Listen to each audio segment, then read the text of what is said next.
आप सभी लोगों का स्वागत है एक बार फिर से केजे क्लासेस के यूट्यूब चैनल पर। और आज आपके लिए खुशखबरी है। आज एक बार फिर से हमारे यूट्यूब चैनल पर आए हैं सीए कशिश Gupta ji, indirect tax expert, GST के एक्सपर्ट, पक्ष लीगल के ओनर। और आज ये हमारे सब्सक्राइबर के सवालों के जवाब देंगे। क्वेश्चन बहुत इंपॉर्टेंट है सर। क्वेश्चन ये है कि डेट एक्सटेंड हो गई है कई चीज़ों की जो सुप्रीम कोर्ट के ऑर्डर के थ्रू हुई है, लेकिन डिपार्टमेंट उस चीज़ को नहीं मानता। कई बार पोर्टल ने डेट को एक्सटेंड नहीं करा। तो क्या इस सुप्रीम कोर्ट का जो ये ऑर्डर आया है इसका क्या वजन है? क्या पोर्टल को डेट एक्सटेंड करनी चाहिए थी या नहीं? ये सारे सवालों के जवाब आपको देने हैं हमारे सब्सक्राइबर के लिए। सबसे पहले तो शुक्रिया मुझे दोबारा से इस चैनल पे बुलाने के लिए, और उम्मीद है कि आपके सब्सक्राइबर्स को मेरे व्यूज़ जो हैं वो एप्लीकेबल कर रहे हो, वो अपने अपने सारे प्रोविजंस में, और उनको ठीक लग रहे हो जी। और जो आज का हमारा क्वेश्चन है सुप्रीम कोर्ट के ऑर्डर की एप्लीकेबिलिटी, ये एक ऐसा क्वेश्चन है जो हमने भी काफ़ी वेबिनार्स में डिस्कस किया है, और ये गारंटीड है कि अपने क्लेम्स आप अलाइव रखो, क्योंकि it is going to be matter of debate. ये आने वाले टाइम का एक लिटिगेशन का एक बहुत बड़ा मुद्दा बनने वाला है, जिसमें डिसीजंस क्या आएंगे वो टाइम ही बताएगा। अभी अगर हम इसकी हिस्ट्री को डिस्कस करते हैं तो 23 मार्च 2020 को पहला ऑर्डर आया था, जिसने 15 मार्च 2020 से लेके till further orders date extend की।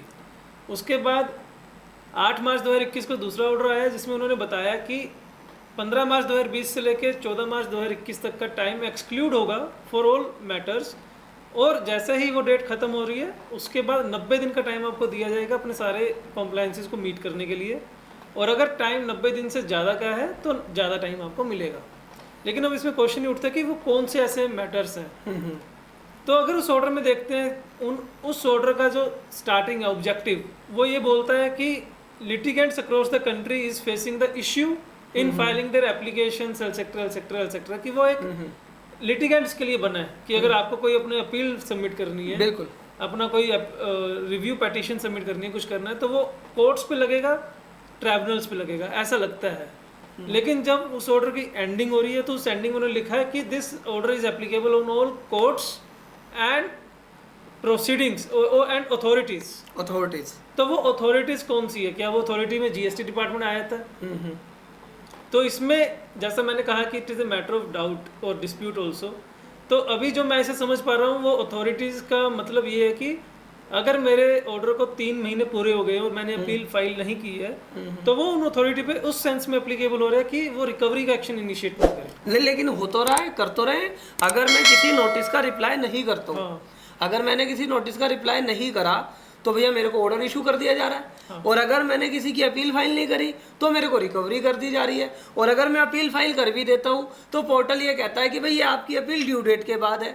जब मैं उसकी फिजिकल कॉपी सबमिट कराने जाता हूँ तो कई स्टेट्स में, सारी की बात नहीं कर रहा मैं, लेकिन कई स्टेट उसे एक्सेप्ट ही नहीं करती। मैं फिर वहाँ पर सुप्रीम कोर्ट का ऑर्डर दिखाता हूँ, तो ये बड़ी दिक्कत आ रही है।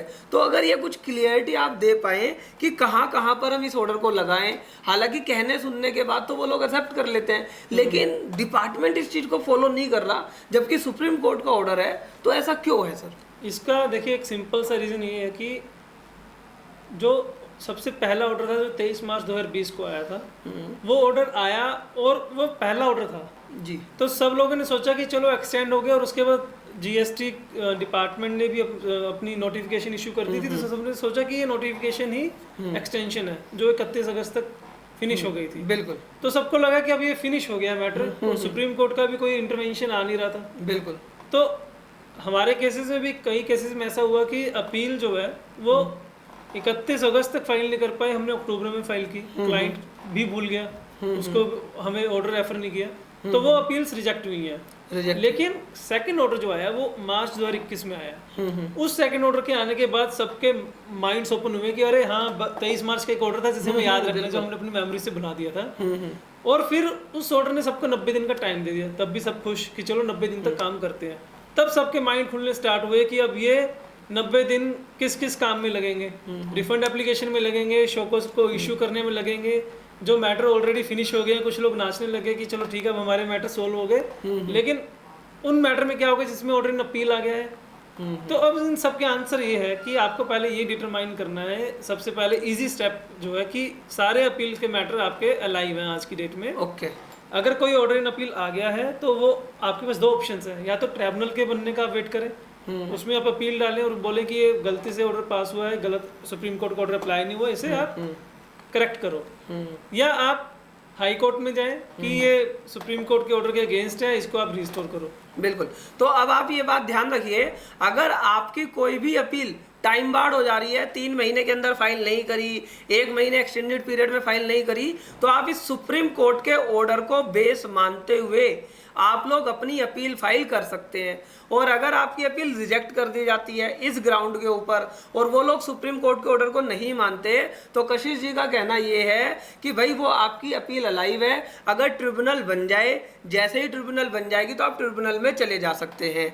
और एक बात और है कि अगर आप ट्रिब्यूनल में नहीं जाना चाहते या वेट नहीं करना चाहते अभी, तो आप हाई कोर्ट में चले जाए। हाई कोर्ट में तो हर व्यक्ति सर जा नहीं सकता, तो अभी ट्रिब्यूनल बनने का वेट करा जाए। तो ये ट्रिब्यूनल कितने दिन में बन जाएगी, आपको क्या लगता है? सर ट्राइब्यूनल के लिए क्या है, एक इंटरिम नोटिफिकेशन भी आ चुका है एरिया बेंच स्टेट बेंचेस के लिए, रूल्स भी आ चुके हैं, लेकिन वो इम्प्लीमेंट इसलिए नहीं हो पा रहे क्योंकि उत्तर प्रदेश स्टेट में कुछ डिस्प्यूट चल रहा है बेंचेस को लेके, जो मैटर अभी सुप्रीम कोर्ट में भी पेंडिंग है। तो वो मेरे टू माय लिमिटेड नॉलेज, मेरे हिसाब से वो उत्तर प्रदेश का ही एक डिसीजन पेंडिंग है, जिसकी वजह से ये एग्जीक्यूट नहीं हो पा रहा है। अच्छा, एक क्वेश्चन मेरा और था सर। अब कई लोग ये डरते हैं कि भाई मैंने अपील फाइल करी, वहां से मेरी अपील रिजेक्ट हो गई, ठीक है, अब मैं ट्रिब्यूनल में, जब ट्रिब्यूनल बनेगी, ट्रिब्यूनल 1 साल बाद भी बन सकती है, 2 साल बाद भी बन सकती है, 4 साल बाद भी बन सकती है, तो तब तक क्या रिकवरी प्रोसीडिंग्स रुकी रहेंगी? हाँ जी, क्योंकि रिकवरी का लॉ ही है कि जब तक अपील डालने का टाइम आपका खत्म नहीं हो जाता तब तक वो एक्शन नहीं ले सकते। बिल्कुल। To be on safe side आप ये करें कि if you have decided to file the appeal in tribunal, आप एक लेटर लिख दे डिपार्टमेंट को कि I am going to file an appeal in tribunal as and when it would be operational. तो ट्रिब्यूनल के लिए तो कोई टाइम पीरियड नहीं है? नहीं, अभी तक तो वो रिमूवल ऑफ डिफिकल्टी ऑर्डर है, वो बोलता है कि जिस दिन प्रेसिडेंट बैठेगा, प्रेसिडेंट मींस ट्राइब्यूनल का प्रेसिडेंट, उसके 3 महीने के अंदर अंदर आप सारी अपील्स डाल सकते तो अभी तो इसका मतलब हमारी जितनी भी अपील्स है, चाहे आपकी सेक्शन 16(4) की अपील है, चाहे 36(4) की अपील है, या कोई भी आपकी अपील है, बोकस आईटीसी की अपील है, अगर वो रिजेक्ट कर दी गई है अपीलेट अथॉरिटी द्वारा, तो आपको टेंशन लेने की कोई बात नहीं है। ट्रिब्यूनल का वेट करो, तब तक रिकवरी हो नहीं सकती। डिपार्टमेंट को एक लेटर लिख दो कि भाई हम ट्रिब्यूनल में जाएंगे इस ऑर्डर के अगेंस्ट, तो आप हम पे रिकवरी ना करें। ये हमारे कशिश गुप्ता जी का व्यू पॉइंट है। चलिए सर, बहुत अच्छा लगा। इसमें कुछ ऐड ऑन करना चाहते हैं? इसमें कुछ छूट गया? एक ऐड ऑन ये है कि आप जैसे कह रहे थे पोर्टल पे वो अपडेटेड नहीं है, तो ऐसा होता है, लेकिन पोर्टल आपको रोकता नहीं है। आप फाइल करें, उसमें एक एप्लीकेशन बनाएं कि पोर्टल में ये आ रहा है लेकिन रियल लो ये है, आप इसे कंसिडर करें। और सेकंड ये है कि अगर 43rd जीएसटी काउंसिल मीटिंग में भी ये डिसाइड हुआ है कि अगर कुछ क्लैश है सुप्रीम कोर्ट ऑर्डर में और डिपार्टमेंट की नोटिफिकेशन में, तो सुप्रीम कोर्ट का ऑर्डर प्रिवेल करेगा। तो ये बात और एक ऐड कर लेना, जब आप अपनी अपील फाइल करते हो वहाँ पे अटैचमेंट जो लगाते हो, जो भी आप डॉक्यूमेंट्स लगा रहे हो, वो अटैचमेंट के साथ साथ आप ये चीज़ भी ऐड ऑन कर देना, एक पेपर पे राइटअप बना लेना, उस राइटअप में लिख देना कि भैया एक्चुअल लॉ कुछ और है, सुप्रीम कोर्ट के ऑर्डर के हिसाब से ये आ रहा है, पोर्टल हमें मना कर रहा है, तो ये चीज़ होनी चाहिए। हालांकि हम क्या करते थे, अभी तक हम सेपरेट नहीं लगाते थे कशिश जी, हम क्या करते थे, अपील के नीचे ही जो पीरियड ऑफ डिले आता था, हम वहां पर मेंशन कर देते थे रीजन में। मैं रीजन मेंशन कर दीजिए। मैं भी यही करता हूँ कि जो अपील की स्टेटमेंट ऑफ फैक्ट्स बनते हैं, पहले फैक्ट्स लिख दिए, फिर ग्राउंड्स ऑफ अपील लिख दिए, फिर एंड में जुरिसडिक्शनल पॉइंट्स लिखते होते हैं और ये डिले के रीजन लिखते होते हैं कि इस वजह से मैं ऐसा कर रहा हूँ। तो चलिए, आपको तो बहुत रिलीफ मिल गया होगा हमारे सब्सक्राइबर को, आज जो कशिश जी हमारे साथ आए और उन्होंने डिस्कस करा, क्योंकि बहुत लोग नहीं मानते। अगर कोई हमारी वीडियो डिपार्टमेंट के पर्सन्स देख रहे हैं तो उन लोगों से हमारी हाथ जोड़ के रिक्वेस्ट है कि भैया आप इस चीज़ को कंसीडर कर ले, असेसी को परेशान ना करें। इस वीडियो को देखने के लिए मैं आपका दिल से धन्यवाद करता हूँ। अगर वीडियो आपको अच्छी लगी है तो कमेंट बॉक्स में मुझे कमेंट करके बताना कि हाँ सर ये वीडियो अच्छी लगी, इसमें क्या पॉइंट आपको अच्छा लगा, क्योंकि जितनी ज़्यादा कमेंट होगी, जितने ज़्यादा लाइक होंगे, जितने ज़्यादा शेयर होंगे, तो मैं कशिश गुप्ता जी को दोबारा बुलाऊंगा अपने YouTube चैनल पर आपके सवालों के जवाब देने के लिए। इस वीडियो को देखने के लिए आपका दिल से धन्यवाद करता हूँ। और एक चीज़ और बता देता हूँ, कशिश गुप्ता जी की एक साइट है पक्ष लीगल के नाम से, अगर आपको कोई भी टॉपिक्स वगैरह देखने होते हैं, नई रिसेंट जजमेंट, तो कशिश जी बहुत मेहनत करते हैं अपनी उस साइट पर, आप वहाँ पर जाकर दे सकते हैं। और कशिश जी का YouTube चैनल भी आप सब्सक्राइब कर सकते हैं, जो कि पक्ष लीगल के नाम से है। इस वीडियो को देखने के लिए आपका तहे दिल से धन्यवाद। Thank you for watching.